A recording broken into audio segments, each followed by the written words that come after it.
great. It's an honor, the fact that I was recognized by all the coaches around the league, but I got lucky with the team that I have. You know, they're good and they're easy to work with and they're eager to learn, so it's really all about them.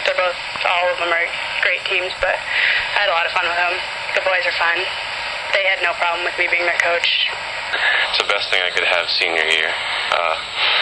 We got lucky with an exchange student, so it's just wicked exciting. And I think it's good that I lost that one match against Waterville because it kind of brought me down to earth a little bit, winning all that in a row. So I'm just glad it gets to happen. So I couldn't ask for anything more. Awesome. It's wicked fun too.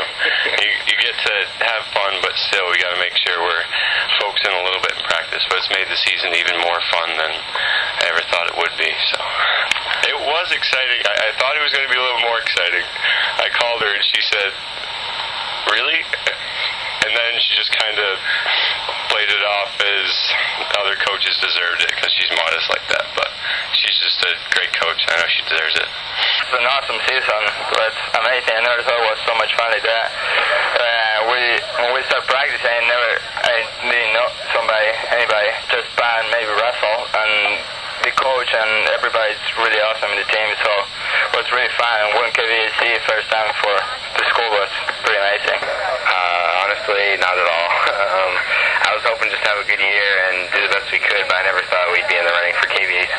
Or I knew we had some talented players, but I never knew how far we could go, and this has just been great. We're just going to keep practicing and doing what we're doing. It's gotten us this far, and hopefully we'll be able to do it without him and bring one home for him. But we'll miss him out there for sure.